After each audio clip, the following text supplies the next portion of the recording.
बोले महाराज हमने बहुत पशुपालन किया है, हमारे यहाँ इतनी गैया है, इतनी भैंसें हैं। हम बहुत से लोग तो कहते हैं हम कुत्ते को अपने घर में रखते हैं, अपना सदस्य बना के रखते हैं, बहुत प्यार करते हैं उससे महाराज। अभी एक बार कनाडा में तो एक पंडित जी ने बड़ी विचित्र बात बताई। बोले महाराज यहाँ लोगों कुछ लोग तो ऐसा इतना कुत्ते से प्रेम करते हैं कि उनके कुत्ते को कुत्ता कह दिया तो नाराज हो जाते हैं कि आपने इसको कुत्ता कैसे बोल दिया महाराज। ये तो हमारे घर का सदस्य है, हमारा घर तो इसी की सुरक्षा में चलता है, इसके बिना तो हमारे यहाँ कुछ नहीं, ये मालिक है हमारे घर का। और पंडित जी बता रहे जब पूजा करने बैठते हैं हम तिलक और कलावा लगाते हैं तो कहते महाराज उसको भी लगाओ, कलावा पहनाओ हमारे टोनी को। अब जरा सोचिए, जिसका स्पर्श करने से सांप अपवित्र हो जाता है, लोग उसको भी पालते हैं। इन सब बातों का मतलब ये ना समझिए कि कुत्ता से हम घृणा करते हैं, घृणा मूलक बात नहीं है। हमारे यहां पंचबली में स्वान बलि है, स्वान को खिलाओ। पंच यज्ञ किए जाते हैं ना बलवेश्वर देव में, तो पहला ग्रास गौ माता को खिलाओ। हमारे यहां तो परंपरा है पहली रोटी गाय की, अंतिम रोटी कुत्ते की होती है। घर में माताओं को भी ध्यान रखना चाहिए, भोजन बनाते समय अंतिम रोटी घर वालों को नहीं खिलाना चाहिए, कुत्ते को खिलाना चाहिए। अंतिम रोटी खाने से बुद्धि मोटी होती है। इसलिए जब फुलके सिक जाए, अंतिम रोटी जो बने उसे निकाल के कुत्ते के लिए रख देना चाहिए, घर वालों को नहीं खिलाना चाहिए, ये नियम है। और पहली रोटी गाय को निकाल देना चाहिए। पर आजकल माताएं तो ये कितना खाएगा उतना कितना खाए गिन लेते हैं। और यदि सबका भोजन हो गया और आटा बच गया तो रख दो फ्रिज में, पूरे सेकने को इतनी देर तक कौन बेले सेके, फालतू में रोटी खराब होंगी। ऐसा नहीं करना चाहिए। हमारी प्राचीन संस्कृति में, अब तो महाराज गैस का जमाना, गैस सिलेंडर का है, पहले तो चूल्हे पर भोजन बनता था। माताएं इतना भोजन सदैव घर में बना के रखती थी कि कोई अतिथि अभ्यागत अचानक आ जाए तो भूखा न सो गए। गिन करके नहीं बनाना चाहिए, अतिथि के लिए सदैव कुछ न कुछ रखना चाहिए। और अंतिम रोटी जब बने तो कुत्ते को निकाल दे। तो जो धर्मशास्त्र हमारे कुत्ते को रोटी खिलाने की बात कर रहे हैं वो घृणा क्यों करेंगे उससे भाई।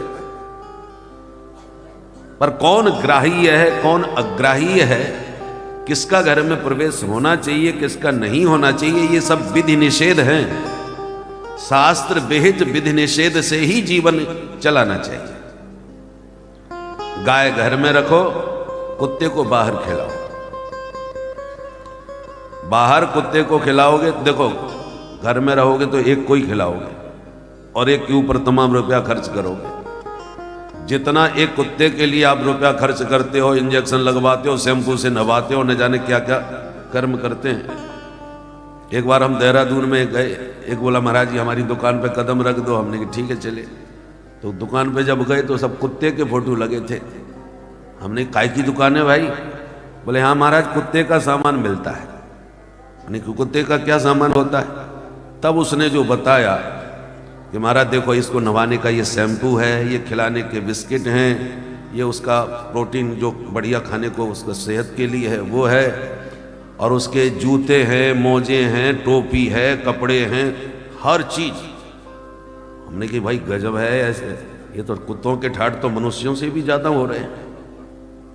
ये सब उसके ठाट। जितना एक कुत्ते पर हम खर्च करते हैं, यदि मोहल्ले के तमाम कुत्तों को आप केवल रोटी मात्र खिला दो, सारे कुत्ते आपके प्रति वफादार बन के खड़े रहेंगे। जब घर से निकलोगे तुरंत आपके चरण चूमेंगे, जब आओगे तो बढ़िया दौड़ करके सब स्वागत करेंगे। कितना आपको स्नेह देंगे, जरा एक बार कभी नजारा देख के। ज्यादा नहीं खिलाना, 2-4 टुकड़े बस डाल दिया करो सुबह शाम, या जब भी एक बार भी डाल दोगे वो पहचानता है कि कौन हमसे कितना प्रेम करता है। सभी जीव जंतु जानते हैं, हित अनित पशु पक्षी हो जाना। वृंदावन में एक बूढ़ी माँ है, बंदरों को चना खिलाती है, जो मिलता है वो खिलाती रहती है। सारे बंदरों से पहचानते हैं मोहल्ले में।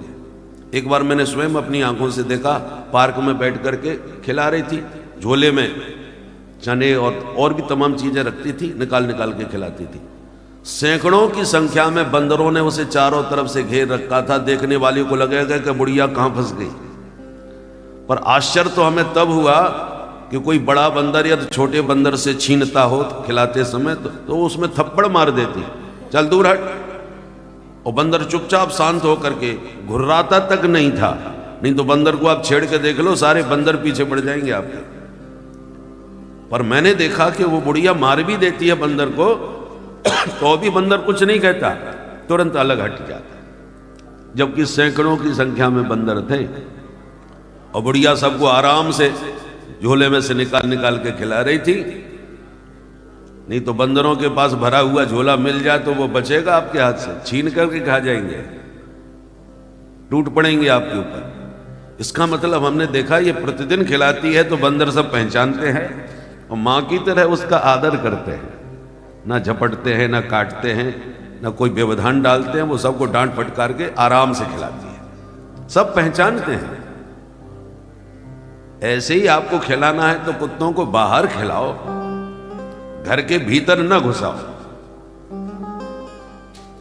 तो वो आपका चौकीदार बन के पूरी जिम्मेदारी से सुरक्षा करेंगे। वो सब हमारे सामने एक महात्मा रहते हैं वृंदावन में, वो भिक्षा लाते हैं, बहुत पुराने, काफी 100 वर्ष के निकट पहुंचने वाले हैं महात्मा, 90 से काफी ऊपर है, स्वस्थ हैं, घर में भोजन कभी बनाते नहीं, भिक्षा मांग के लाते हैं और भिक्षा से जो बचता है वो कुत्तों को खिला देते हैं। सारे कुत्ता समय जानते हैं बाबा जी कितने समय खिलाते हैं। बस बाबा ने जैसे ही निकल के आवाज लगाई, सब दौड़ के आ जाते हैं, बाबा सबको खिलाते हैं। तो जाते हुए भी कुत्ता देखते हैं और आते हुए सो समझ जाते हैं कि अब माल मिलने वाला है, आगे पीछे बाबा के दौड़ते हैं, बाहर खिलाते हैं। ऐसे खूब खिलाओ, कोई दोष नहीं है। पर श्वान को घर में प्रविष्ट नहीं कराना चाहिए, क्योंकि जिस घर में कुत्ता रहता है उस घर की कोई भी वस्तु को देवता संत ग्रहण नहीं करते, वो अशुद्ध अपवित्र, बलि ग्रहण नहीं करते, उसकी पूजा ग्रहण नहीं करते। इसलिए ये हमारे शास्त्र विहित वचन है, उस विधि का हमें पालन करना चाहिए। और वो वचन जो है वो घृणामूलक नहीं है, एक विधान है, उसका कोई ना कोई कारण है, इसलिए ऋषियों ने ये सब विधान बनाए हैं। डॉक्टर के वचन पर विश्वास करते हैं कि नहीं? डॉक्टर कह दे कि अच्छा आपको ये बीमारी है, आप ये वस्तु बिल्कुल मत खाना, नुकसान होगा, हाँ इसको इतने समय खाना, ये दवा आपको खाली पेट में खाना है कि इसको खाने के बाद खाना है, वो जैसा नियम बताता है आप वैसा मानते हैं कि नहीं? स्वस्थ रहना है तो डॉक्टर से प्रश्न नहीं किया जाता कि आप खाली पेट ही इसको खाने को क्यों दे रहे हो, भोजन के बाद हम क्यों नहीं खा सकते, कोई तर्क वितर्क नहीं किया जाता है। डॉक्टर ने जो कह दिया सो कह दिया, आप मान लीजिए। अब उसने क्यों कहा है ये वो जाने, उसका विशेषज्ञ है, वो जानता है कि इसको कब कैसे खाना चाहिए, उसने बता दिया, आप मान लीजिए। वहां तर्क करने का कोई स्थान नहीं होता। ऐसे ही सदगुरु वैद्य वचन विश्वासा, संत शास्त्र ये सदगुरु वैद्य हैं, इन्होंने जो कह दिया वो हमें श्रद्धा पूर्वक मान लेना चाहिए, उसमें बहुत बहस करने की, तर्क करने की आवश्यकता नहीं है। उन्होंने ये विधान क्यों बनाया है वो जानते हैं, हम नहीं जानते, तो हमें केवल उनमें श्रद्धा रख करके उन्हें आदर के साथ स्वीकार कर लेना।